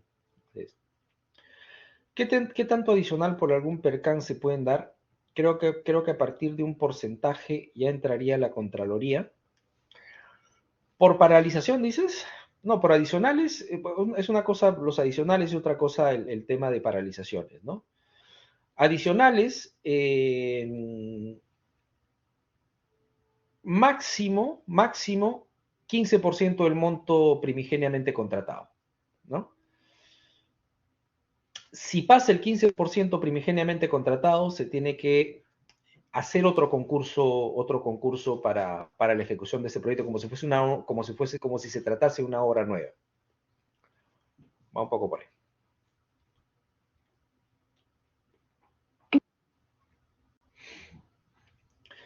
Profesor, y por huelga del sindicato, ¿qué se recomienda? Ya que se paraliza la obra. Por huelga del sindicato.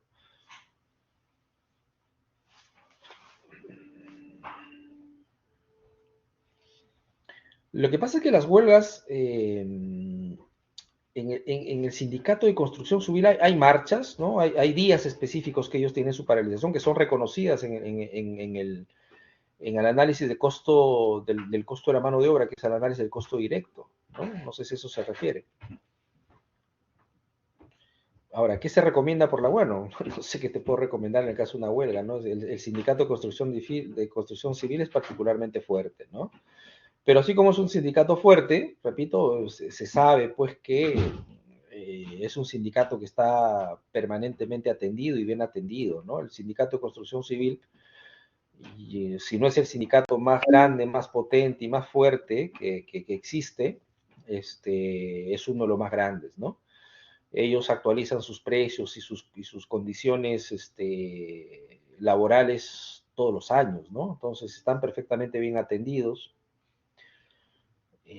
No amerita, creo, por lo pronto una huelga importante de paralización para tal fin en el rubro en particular de la construcción, ¿no? Hace tiempo que yo no escucho de una huelga de construcción civil, hace mucho que no encuentro, ¿no? Ellos tienen sus marchas, sí, pero son marchas muy puntuales, ¿no? Son muy que no pasan pues de 1 o 2 días, ¿no? Ahora, sí, la sugerencia es que cuando va a haber una marcha de ese tipo, porque pueden generar un daño a la infraestructura propia de la obra, la idea es pues paralizar, ¿no? La idea es paralizar. Si se sabe que vamos a tener algún tipo de afectación, ¿no? No tiene sentido, porque muchas veces puede lindar incluso con la afectación física, con la afectación personal de cada quien, y eso pues no es recomendable para nadie. ¿De acuerdo? Ok, vamos avanzando, por favor. Obra pública, aquella obra ejecutada por un organismo del Estado, por administración directa o indirecta, con recursos públicos para mantener, ampliar o mejorar la infraestructura en beneficio de los ciudadanos. Ya un poco de esto conversamos hace unos minutos, ¿no? La obra por administración directa, las obras por contrata, y aparece un tercero acá que también, similar a la elaboración de expedientes técnicos, la construcción o la contratación de obras por contrata, también entre obras públicas, ¿no? La ejecución presupuestaria directa o administración directa, cuando la entidad pública misma ejecuta su propia obra con sus propios recursos técnicos y con su propia logística.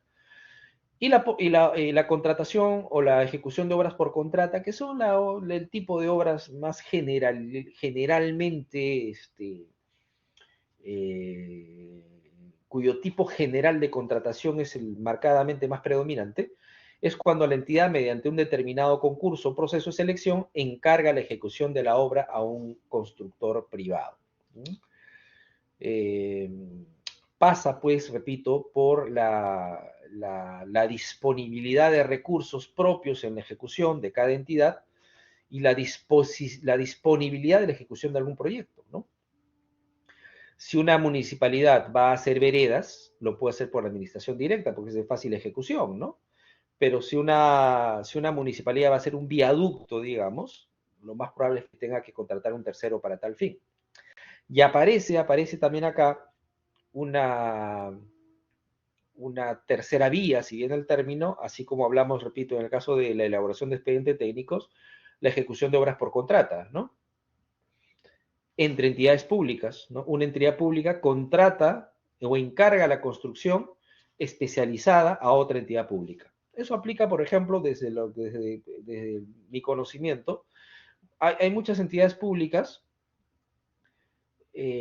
sobre todo en el tema vial, que contratan mucho o encargan obras al CIMA, por ejemplo, al CIMA Perú, que es una entidad pública muy relacionada con la construcción en acero, puentes, por ejemplo, ¿no? Hay muchas entidades públicas, particularmente el MTC en algunos casos, que encarga la construcción de obras, en este caso particular, puentes de acero. ¿A quién? Al CIMA, por ejemplo, el CIMA Perú. ¿Qué se busca con eso? Obviamente, limitar el tema de la utilidad propia de las obras por contrata. Cuando hablamos de obras por contrata, es una empresa constructora, pues, que por hacer un servicio, por ejecutar un servicio, va a tener una utilidad que es perfectamente válido, ¿no? De eso se trata. Pero cuando tenemos administración directa y cuando tenemos obras por encargo, estamos limitando esa utilidad necesaria e imprescindible cuando contratamos un tercero especialista. Según la resolución de Contraloría 195 del 88, respecto de las obras por administración directa, nos dice: se entiende obras por administración directa aquellas ejecutadas directamente por la entidad que emplea dirección técnica, personal técnico, mano de obra directa o indirecta, personal administrativo, maquinaria, equipos y otros elementos necesarios para llevar a cabo la construcción puesta en marcha, de las obras públicas, Por tanto, las entidades públicas podrán realizar obras por administración directa siempre que posean la capacidad técnica y administrativa. Que si yo puedo ejecutar una obra pública con mis propios recursos, repito, debo hacerlo, ¿no? Porque en teoría las condiciones económicas desde el gasto, obviamente van a tener mejores réditos de ahorro para la propia institución pública. Y voy a poner en operación, voy a poner en marcha al staff que tengo presente, que muchas veces los tengo pues mirando los techos sin hacer nada, ¿no? ¿Qué son obras por contrata? Las obras por contrata son aquellas ejecutadas por terceros, contratistas, en la que a través de un contrato celebrado entre el contratista y la entidad ejecutan una obra determinada y por la otra la entidad se compromete a pagar el valor de la obra ejecutada que previamente haya sido adjudicado mediante un proceso de selección y se encuentra enmarcado dentro de la ley de contrataciones de su Estado y su reglamento vigente. En efecto, no contrata un tercero especialista para la ejecución del proyecto. Montos para la determinación del proceso de selección. Esta información es muy, bueno, no es muy variable, pero por lo menos variable anualmente. ¿Depende de qué? Depende de algunas reglas generales de la ley del presupuesto público, ¿no? Ustedes, de repente algunos más que otros, entienden y reconocen que el gasto público o la inversión pública es una inversión que está programada, ¿no? Lo que se va a gastar el año 2023 ha sido aprobado previamente, primero propuesto por el Ejecutivo y aprobado por el Legislativo en el 2022. Entonces, existe la famosa ley de presupuesto. En la famosa ley de presupuesto van a encontrar este tipo de información solamente para cuestión referencial, para que tengan un orden de magnitud que siempre es importante tener. El presupuesto de la República para el 2023 son del orden de 215 mil millones de soles, ¿no? 215 mil millones de soles, para que tengan un orden de magnitud, ¿de acuerdo? Este cuadrito es un cuadrito medianamente importante respecto al resumen, que un poco nos indica algunos límites cuantificables respecto de la necesidad, por ejemplo, de determinado tipo de proceso de contratación, dependiendo de qué, dependiendo de el monto de contratación, ¿no? Por ejemplo, para una licitación pública, entre otros, solamente me dedicaré a la licitación pública por lo pronto, se requiere que el monto para obras sea mayor o igual que 2.800.000. Hay que tener cuidado con esta información, repito, porque en principio cambia año a año, ¿no? Obviamente se va incrementando por cuestiones de inflación, por cuestiones de tipo cambiario y lo que fuere. Pero hay ocasiones incluso que cambia dentro de un mismo periodo, o sea, puede cambiar, como el año pasado, por ejemplo, cambió la propia el presupuesto, pero también por ley tuvo algunos ajustes, si no me equivoco, sobre junio, julio del año pasado, ¿de acuerdo? Esa que he presentado es la que corresponde al presupuesto de la República del 2023. Vamos a hablar ahora de los procesos o mecanismos de contratación, refiriéndonos por favor al artículo 35 y al artículo 36 del reglamento de la ley de contrataciones, que los invito a buscar y leer por favor. Tenemos sistemas y modalidades. Los sistemas son tres: suma alzada, precios unitarios y un esquema mixto. Y las modalidades, que algo le habíamos comentado ya previamente, tenemos llave en mano y concurso oferta. ¿Qué es un suma alzada? Se aplica cuando las cantidades, metrados y calidades, especificaciones técnicas están definidas en los planos y especificaciones técnicas propiamente dichas. Este sistema se aplica técnicamente a las obras de edificación. El postor oferta un monto fijo integral por la obra, se valoriza hasta el total de los metrados del presupuesto de la obra. El contratista está obligado a ejecutar la obra según el famosísimo orden de prelación documental. Esto aplica, vamos, generalmente todas las edificaciones se contratan por suma alzada, ¿no? ¿Por qué? Porque digamos, puedo yo identificar el nivel de calidad con bastante nivel de precisión y puedo identificar la cantidad de obra de ejecutar también con bastante nivel de precisión, ¿no? Cuando eso confluye, es fácilmente aplicable en un sistema suma alzada, propia de las edificaciones. En los sumas alzadas, recuerden, existe el famoso orden de prelación documental, que es muy importante, ¿no? ¿Qué significa esto? Que la información de los planos mandan sobre todos los demás documentos del expediente técnico. Mandan por sobre las especificaciones, mandan por sobre las memorias, mandan por sobre los presupuestos, ¿ok? ¿Por qué es importante esto? Repito, porque así como hemos conversado y recapacitado previamente, suele haber, pues, en los expedientes técnicos muchas veces discrepancias en información entre más de uno de los documentos que forman parte del expediente, ¿no? Cuando hay discrepancia de ese tipo, ¿cuál es el documento que manda en un suma alzada? No olviden, por favor, los planos. Hay que tener particular cuidado con ese documento.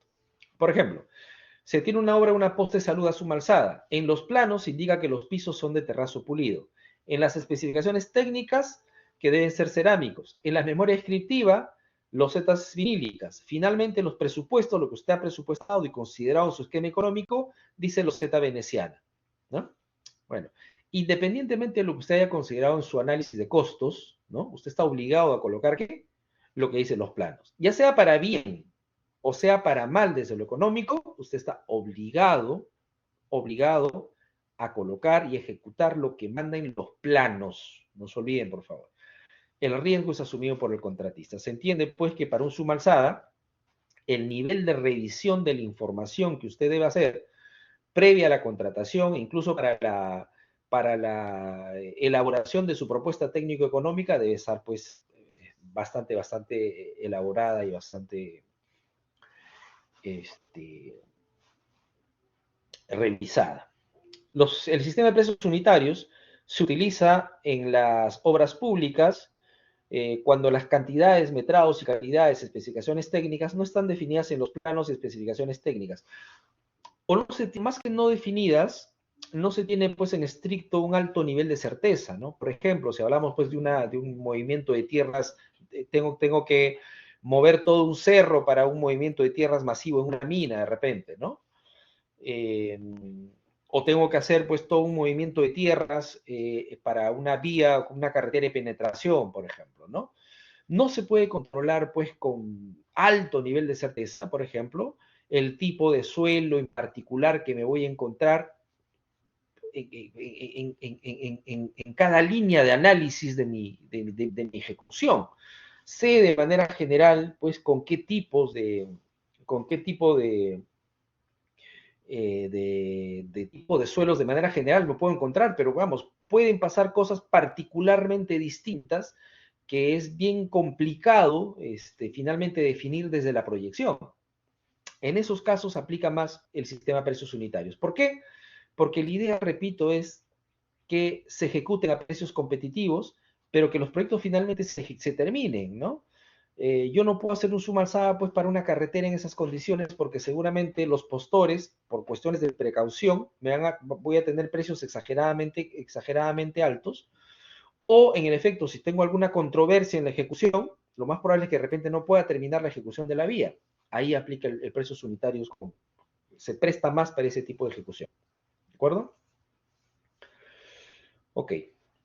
Siempre hay que distinguir, por favor, esos dos conceptos que siempre se utilizan, que lo que son mayores metrados, lo que son adicionales. No es lo mismo un mayor metrado que un adicional. ¿De acuerdo? Son conceptos distintos, ¿no? Los mayores metrados y los adicionales son conceptos distintos. Dentro de las modalidades, tenemos el llave en mano y tenemos el concurso oferta, que ya más o menos lo hemos comentado también hace unos minutos. Esto está relacionado básicamente con destinar para la ejecución del proyecto o contratar para la ejecución del proyecto, sobre todo para proyectos con tiempos muy leoninos o muy delimitados, donde muchas veces se requiere que el proyecto o el expediente técnico sea desarrollado por el mismo constructor durante o por cuestiones de responsabilidad, arrancar el proyecto o arrancar la construcción sin necesariamente haber terminado al 100% el diseño. repito, básicamente por premuras, por calendarios extremadamente cortos. Y también es muy afín a proyectos con alto nivel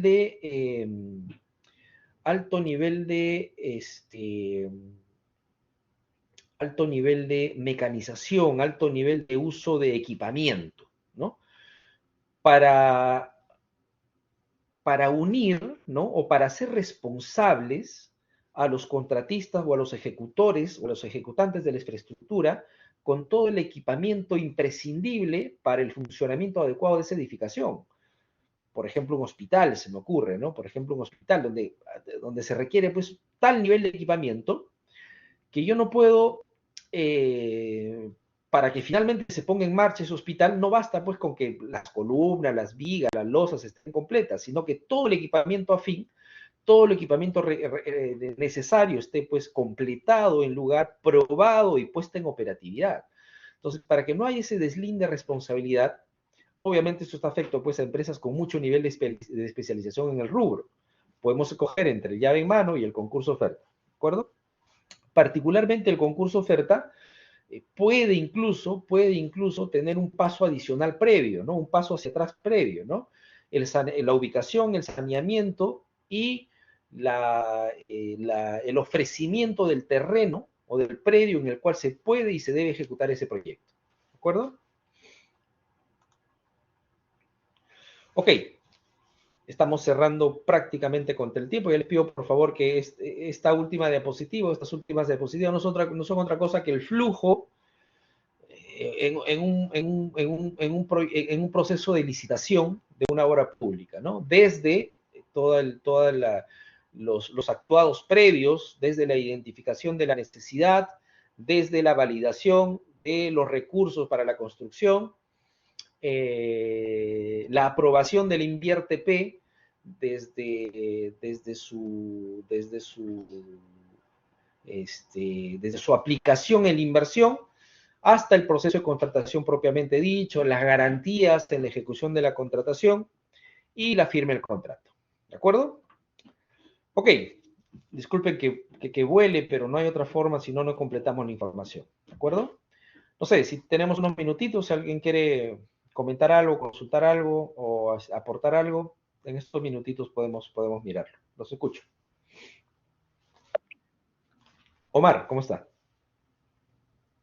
Profesor, en la tarea que había dejado, una consulta, lo del momento de inercia de la viga y de las columnas se calcula por su área transversal, ¿no? O sea, el 0,25 por 0,25 el cubo entre 12. Eso, ¿no? Claro, BH cubo sobre 12. Correcto, claro. En ambos, tanto en viga como en la columna, donde de esa forma se calcula.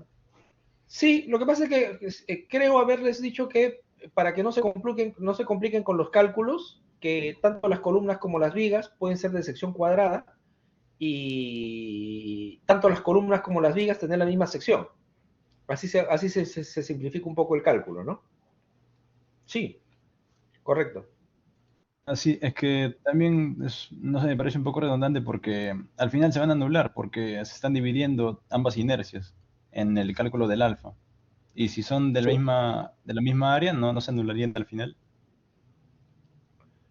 ¿Se van a anular? No, no creo que se anulen, se harán uno en todo caso, ¿no? Sí, digo, se vuelven, es que tienen Sí, el mismo valor, se volverían uno al final. sí, sí, Ya, está ya. bien. Sí, sí, está bien, así es claro. Está Está bien. bien. Me pareció un poco extraño Eh, eh, esa forma.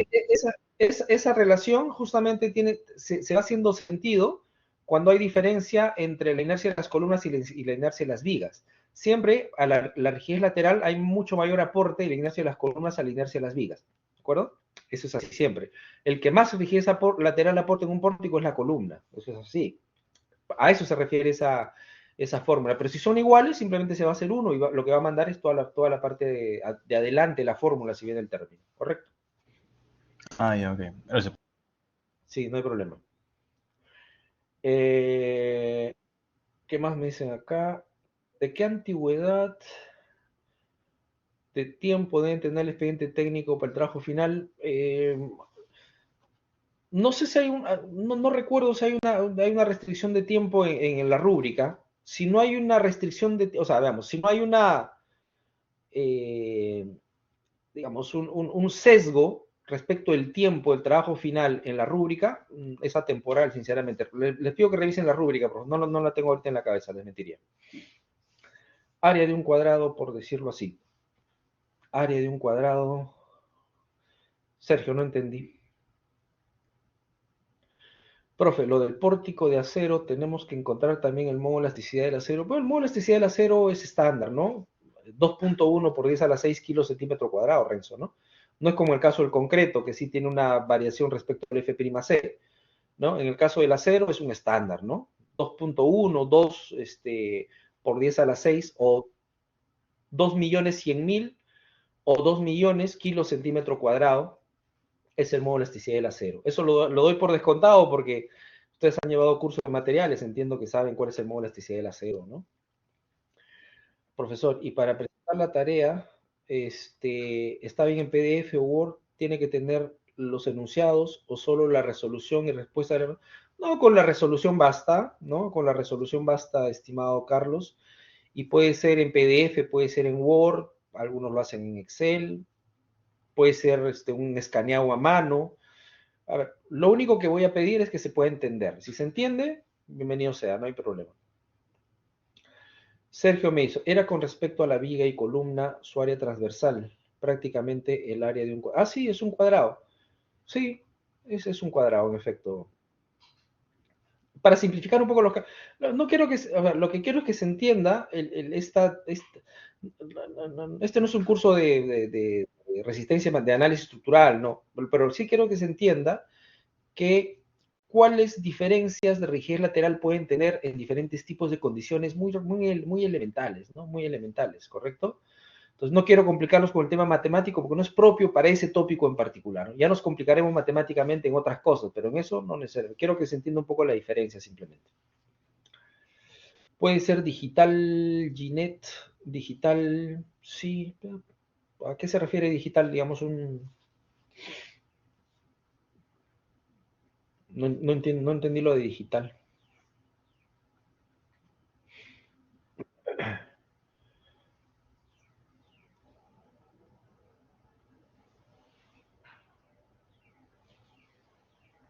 Ok. Bien, muchísimas gracias, jóvenes, señoritas, que estén bien, que tengan una excelente semana en adelante. Fuerte abrazo, muchas gracias, cuídense y nos encontramos la clase próxima. Un fuerte abrazo, gracias. Hasta pronto. Gracias, cuídense. Gracias.